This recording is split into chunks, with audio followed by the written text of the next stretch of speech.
नमस्कार, मैं विस्मया गौड़ा। स्वागत है आपका टीवी द्वापरा में। उत्तर प्रदेश की राजनीति हमेशा से ही विविधता और संघर्ष का केंद्र रही है। हाल ही में संबल हिंसा पर बहुजन समाज पार्टी के प्रमुख मायावती ने समाजवादी पार्टी और कांग्रेस पर तीखा प्रहार किया। उन्होंने दोनों पार्टियों पर आरोप लगाया कि वे मुस्लिम समुदाय के लोगों को आपस में लड़ाकर राजनीतिक लाभ उठाने की कोशिश कर रहे हैं।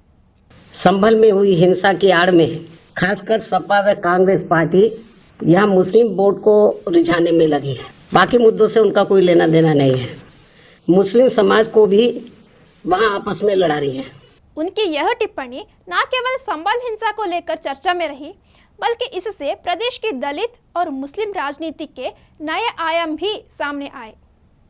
मायावती ने कहा कि सपा और कांग्रेस हिंसा को अपने राजनीतिक एजेंडा के लिए इस्तेमाल कर रही है, बल्कि ये पार्टियां मुस्लिम समाज को भी अर्थात तुर्क व नॉन तुर्क को भी वहां आपस में लड़ा रही हैं संभल में, जिससे मुस्लिम समाज को भी सतर्क रहना है। उन्होंने आरोप लगाया कि ये पार्टियां मुस्लिम समुदाय को खुश करने के लिए उनकी भावनाओं के साथ खेल रही है।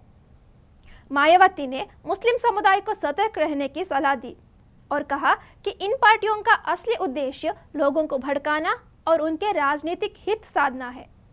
मायावती ने अपने बयान में बिना नाम लिए भीम आर्मी के प्रमुख चंद्रशेखर आजाद पर भी निशाना साधा। उन्होंने कहा कि दलितों के नाम पर राजनीति करने वाले कई लोग संसद में पहुंच गए हैं, लेकिन दलित उत्पीड़न जैसे मुद्दों पर वे चुप्पी साधे हुए हैं। उनका इशारा इस बात की ओर था कि ये नेता अपने अपने राजनीतिक आकाओं को खुश करने में लगे हुए हैं और असल मुद्दे से भटक गए हैं। इससे भी ज्यादा दुख की बात यह है कि जिनकी बदौलत से संसद में दलित वर्ग के सांसद पहुंचे हैं, मेंबर पार्लियामेंट पहुंचे हैं, वो भी अपनी अपनी पार्टियों के आकाओं को खुश करने के लिए दलित उत्पीड़न के मुद्दों पर अधिकांश चुप ही बैठे हैं। चाहे वो दलितों के उत्पीड़न का मामला अपने देश का हो या फिर बांग्लादेश का हो। उन्होंने कांग्रेस और सपा को एक ही ताली के चट्टे बट्टे का करार दिया। उन्होंने कहा कि कांग्रेस की पुरानी गलतियों के कारण देश का एक हिस्सा पाकिस्तान में चला गया है। इसके साथ ही उन्होंने बांग्लादेश में हिंदुओं पर हो रहे अत्याचार का मुद्दा उठाया और कहा कि कांग्रेस जैसे दल इस पर चुप्पी साधे हुए हैं। इस मामले में कांग्रेस, सपा व इनके समर्थक दल एक ही थाली के चट्टे बट्टे हैं, तो उसे हिंदू बाहुल्य क्षेत्र होने के बावजूद भी षड्यंत्र के तहत पहले पाकिस्तान के हवाले कर दिया, जो अब बांग्लादेश में है। और ये सब जातिवादी खेल कांग्रेस पार्टी का था। और अब जब वहां इनका शोषण हो रहा है तो विपक्ष की ये मुख्य पार्टी इस पर चुप है, कांग्रेस पार्टी चुप है।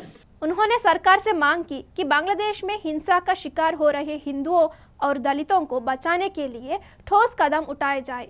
मायावती ने कहा कि भारत सरकार को बांग्लादेश सरकार से बातचीत कर इन पीड़ितों को वापस लाना चाहिए।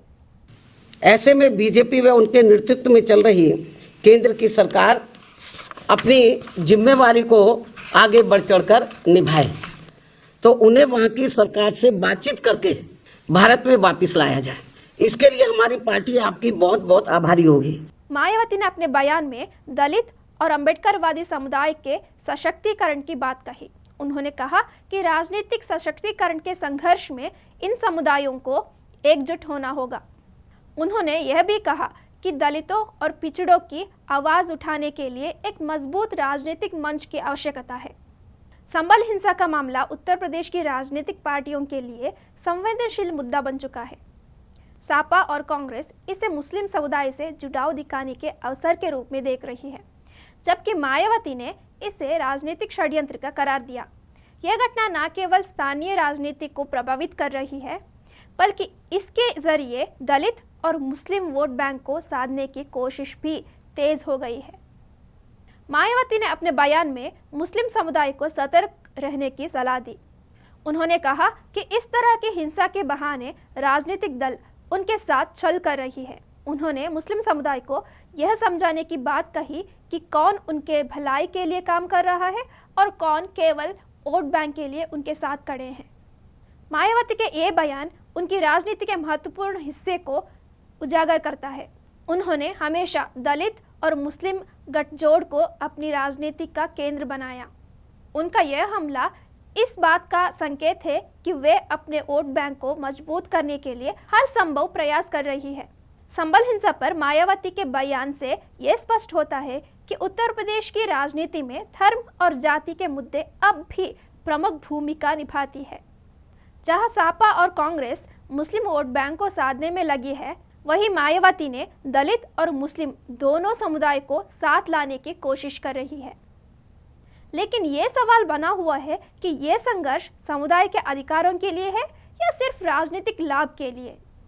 इस घटना ने यह भी साबित कर दिया कि राजनीतिक दल संवेदनशील मुद्दे को कैसे अपने फायदे के लिए इस्तेमाल करते हैं। यह समय है जब जनता को जागरूक होकर इन मुद्दों को समझना होगा और अपनी आवाज़ को सही दिशा में इस्तेमाल करना होगा। आज के लिए बस इतना ही। मिलते हैं अगले वीडियो में एक नए मुद्दे और नए खबर के साथ। नमस्कार।